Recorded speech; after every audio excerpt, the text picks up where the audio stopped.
Yeah, all right. It's that time of the week again, people. Cranky comic book review. It's June 21st, 2023. I got a stack today. It's a lot of books.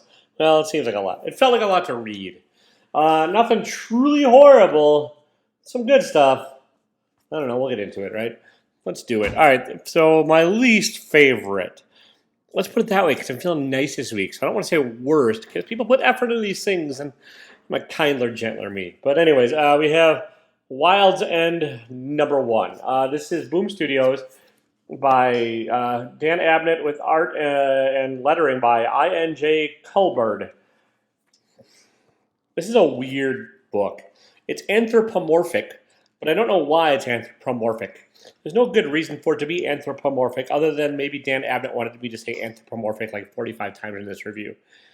There's animals. They act like people in a fishing village. And they fish. Kinda. And there's a bad dog that's kind of not a bad dog. And then that's pretty much it. There's a mystery. I don't want to get into what the mystery is because that's kind of really the only plot point in this issue. And it's a slow issue. 1 of 6. And if it goes like this, like, holy shit, is it going to be dull. It's all just talky dialogue-y. And there's like a running radio thing talking about the weather and stuff that might have something to do with something, but I can't interpret it, and I don't give a shit enough to like look into it. And yeah, it's the art solid enough. I mean, it's well drawn. It's just really kind of boring. It's working on being a human interest piece, which is weird because it's anthropomorphic, and then a murder, and then a mystery. Like I said, the mystery has the potential to be more interesting, but I'm not going to find out. I'm done with that after this one. Yeah, it's like two ideas meshed together, neither of which really seem to work that well. And it just had the criminal sin of boring the shit out of me. Or boring me to shit. Boring, well, whatever. And, I bored. Then I pooped. Then I was less bored. Then I pooped some more. All right. I Hate Fairyland #6. It feels like forever since this book came out. And, yeah, I stopped caring. I mean, it's Scotty Young writing and then fake Scotty Young, Brett Bean drawing it. So it's like in the style of Scotty Young. And it's just over the top, and Gertie hates Fairyland, and what is this? Is it even called I Hate Fairyland? It might not be. Oh, it's I Hate Fairyland. All right, whatever. Anyways, yeah, it's fine. It's violent. It's kind of funny. It's not funny enough for me to really keep going with it anymore. And it's like it's got violence and it's got over the top stuff, but it just takes more than that nowadays to hold my interest. And while the thing that happens at the end of this issue does have the potential to be revelatory in this series and maybe change it around and maybe twist it into something I would give a shit about reading, I'm still probably not going to find out, honestly. There's so much else out there, and it just seems like this has been taken forever in between issues. And so, yeah, I'm kind of done. I don't know. Have you read the first volume? If you have and you liked it, let me know in the comments down below. I did not, so maybe that would change my opinion on it. I kind of doubt it, but I'm open to change. I'm all about growing and happiness and love, people, and experiencing new things while I grow happily in love. All right, next. I will finish this one because I think we're getting towards the end of it all. I think this. I'm hoping. I'm kind of hoping. It's Hallow's Eve #4. It's a Marvel. It's a Hallow's Eve is this character whose name is Hallow's Eve, which is a dumb name for a character. I think that's her name. I don't know, Jasmine something or other. Written by Erica Schultz and art by Michael Dowling. And like the power set, which I've gotten into is interesting. She's got a bag of masks, and each mask has a different kind of archetypical, whatever. Words are hard. Anthropomorphic. It's a different superpower set, and they're like there's a vampire, there's a witch, there's a werewolf. There are all these Hollywood Halloween archetypes. And see, look, I did alliteration there too. And yeah, and then people are after her. That's kind of been it for 4 issues, and that's kind of the problem. It's fine. It's okay. It's middle of the road comic-y. The thing that does keep me going is I kind of like the character of Hallow's Eve and her portrayal, and I like the power set, and I like the masks. I think it's a unique idea. I think it's fun, but it's just Yeah, it's barely enough for me to finish it because like it's just the rest of it. It feels like a 4-issue chase sequence, like a slow through the muddy kind of chase sequence. The art, it's fine. It's solid enough. It's Michael White. Yeah, that person whose name I said that I don't remember anymore. Nothing overly dynamic about it, but you're not ever really confused with what's going on either, so that's good. I'll take non-dynamism, boringism. I'm just going to make up words for the rest of this interview. It's not even an interview. See, Jesus Christ. Review, that's what I'm doing, barely. It's kind of dull, but it serves a purpose, and it's fine. So we're in the fine section, people. Next, and still fine, we have The Incredible Hulk #1 by Phil Kennedy Johnson and Nick Klein. It's the re-ish boot of the Hulk. I did not finish the last run because, dear fucking God, I just did not care. And it's Nick Klein in the art. The thing I like Nick Klein's kind of scratchiness, and I like his kind of atmospheric quality he imbues the art with here. But all of his faces, like all of his men's faces, are just long hair, sad looking dudes. Even not. I mean, look, that one doesn't. Okay, that this is a child, I think here. I think. No, it's a lady. Never mind. And yeah, his dudes are all long hair, like Thor back in. Like, he drew Thor, and he got to the point where everything Thor looks sad, and Bruce Banner just looks sad throughout this whole book. The Hulk doesn't look bad. Once you look, I'm revealing things. There's the Hulk, big and bulky with a tiny little head, which is what you do with the Hulk. You just make the head tiny, and you give him long hair and blue jeans, no matter what he was wearing, or purple jeans, no matter what he was wearing before that. It's fine. It's a monster of the month thing, basically. Or there's a government agency hunting, or maybe not government agency. There's an agency hunting after Bruce Banner, and they're evil, and they're hunting after evil, and the Hulk's trying to get control. It hits on all the Hulk buttons. It hits on the Hulk and Banner fighting. It hits on the Hulk on the Bruce Banner on the run, and it hits on the things chasing him and that are evil. And like it's solid. I'm gonna give it 1 or 2 more issues to see it. My problem is if it stays with this of the month of the whatever issue formula, it might not hold my interest. Like that B story of whoever's chasing and whoever's doing all this stuff really is going to be interesting, and or the dynamic between the Hulk and Banner is going to have to really be something unique and new, which I kind of doubt it's going to be. I think it's just going to be kind of the same old, same old. So we will see. Part of my problem is I just don't find the Hulk to be that interesting of a character. And while this is a solid enough first issue, I don't think it's going to draw a lot of new people in because it's kind of got this reliance on knowing at least part of what has gone on before in the Hulk, which I get. And I was kind of lost for a little bit there because, like I said, I'm not really keeping up. And then it's also got this, yeah, you have to, doesn't seem like it's bringing a whole lot new to the table other than that. So, I don't know. Well, it's fine. All right, next. We have the Avengers, #2. It's solid. It's Jen McKay and Franco Villa. No, CF Villa. What a Villa. I don't know, whatever. On the art. There's a framing device, and then there's action sequences in the middle, and then it's framed.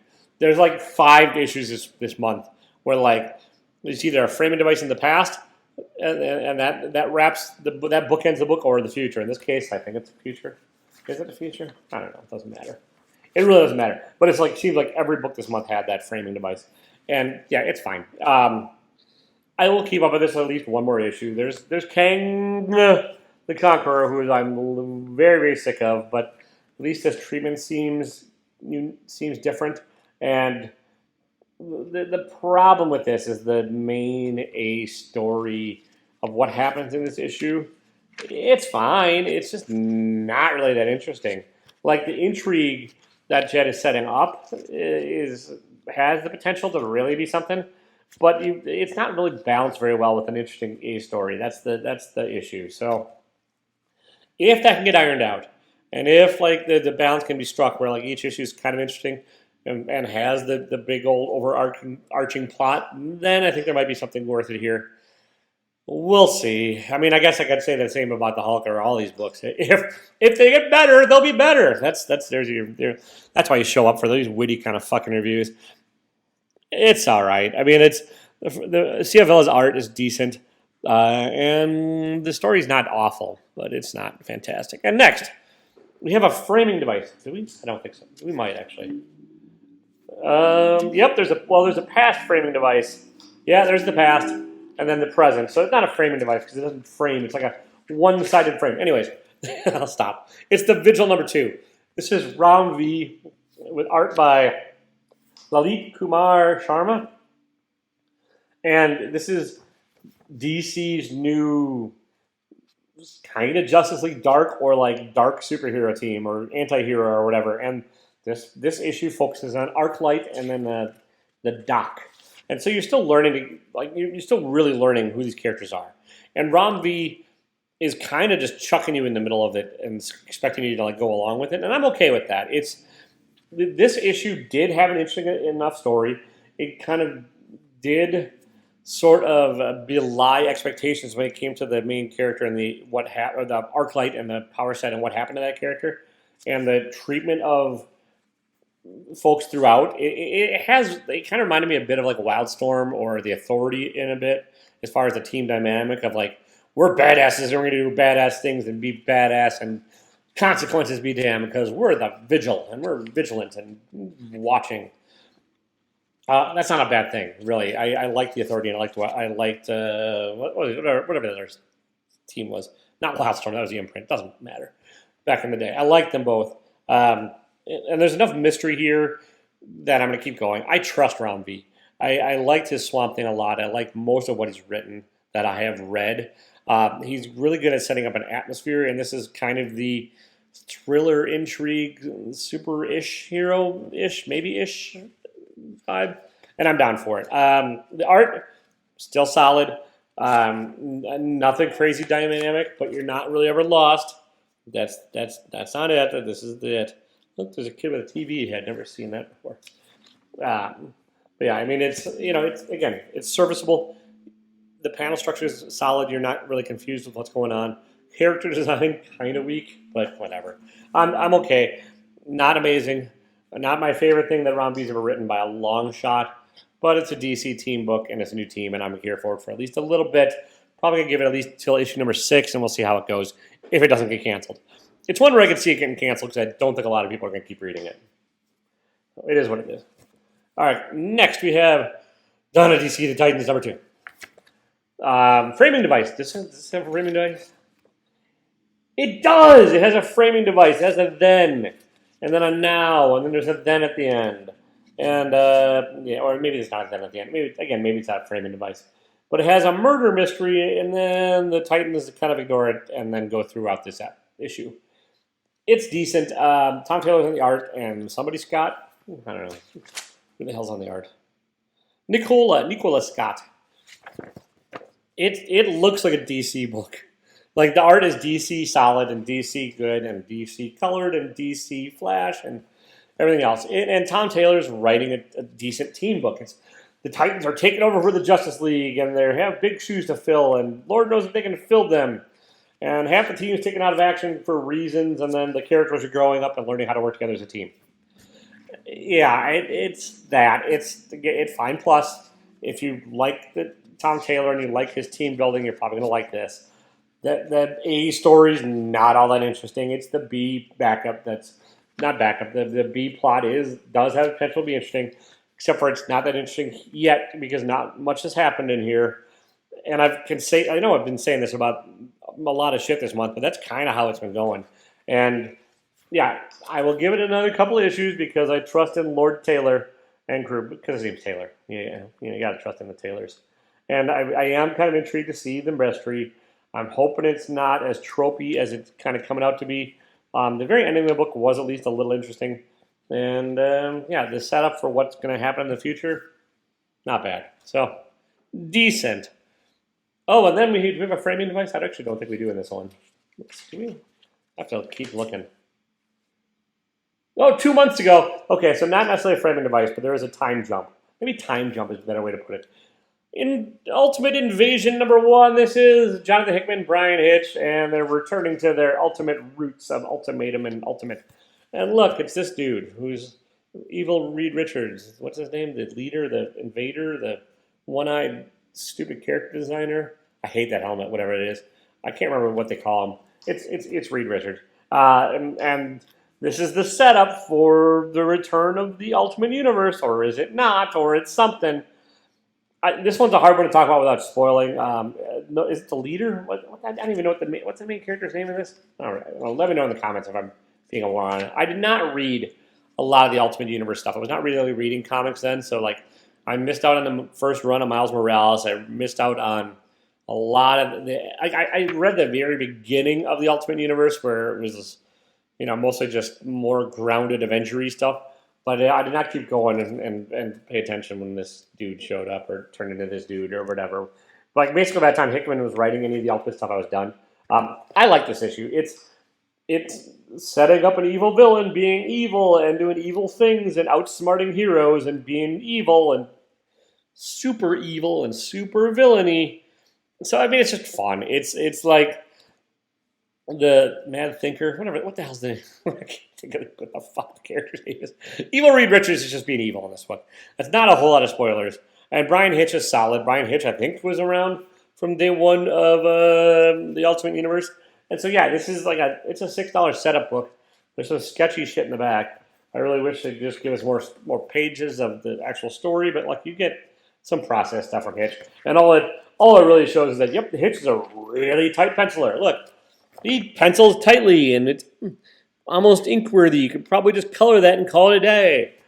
So it's a good one. It's hard to talk about, but it's good. All right, next we have Nightwing 105, Tom Taylor again, and Bruno Redondo. And this one is basically making its place on the list because of the gimmick. And I'm a sucker for the gimmick on this one. It is all illustrated from the point of view of Nightwing. So it's all a first-person comic. It might be the first time that's ever been done. I kind of doubt it, but it's well done. Like Bruno Redondo, you can tell just really takes his time and really figures it out. Like even though you see Nightwing here, it's in the mirror. It's the mirror. So there's mirror tricks to give some excuse to actually show Nightwing in the book. But it's a gorgeous book, and it must have taken. I think this issue is probably why there's been fill-in artists, because it's just planning and figuring out how the hell to illustrate this would be like a Herculean effort.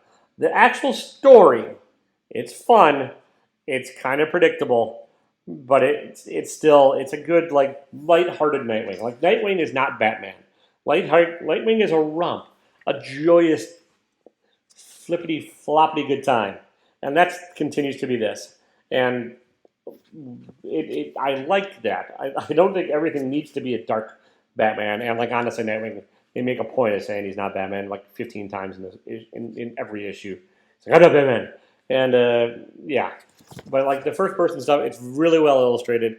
It's a fun book. It's one of those that I have a feeling it's going to be overlooked by a lot of people, and then a couple years down the line, be like, oh, that's probably a $20 book because of what had happened in it. It's sort of like that, the silent issue of G.I. Joe or whatever. Some of those artistic expression issues that just hold their value or turn into something. I didn't buy it for the spec. I bought it because I like it, and I generally like the art, and I generally think it's a fun story.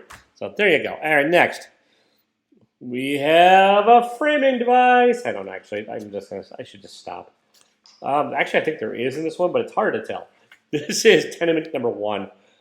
This is a Christian Ward cover, but it's Jeff Lemire and what's his face, Andrea Sorrentino on the art, and this book is all atmosphere and setup. It's not a lot happens in this one. It's going to depend upon what goes on.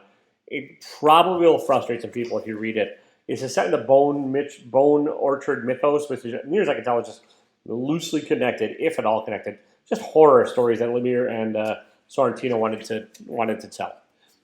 Sorrentino's art is gorgeous and dark and moody and reminds me very 90s-ish Vertigo art in the best of ways. And then the story, there's enough to this one where I'm ranking it pretty highly. It's not going to be for everybody, but of the Bone Orchard Mythos stuff that's happened so far, this is probably my favorite first issue because it has such a weird, intriguing setup. And it's a big enough cast going on here that I'm okay. I'm kind of into this.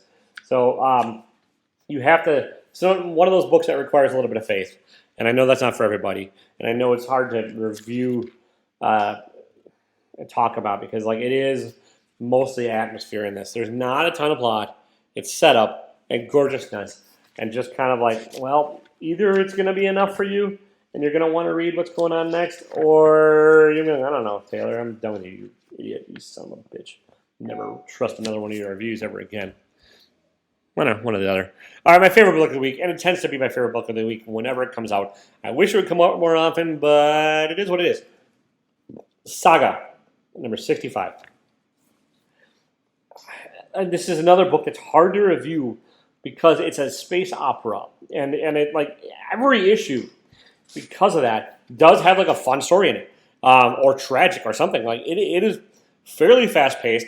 There are emotional heartstrings that get tugged at, and there are plot points that get advanced. And like Fiona Staples is great. Her art's amazing.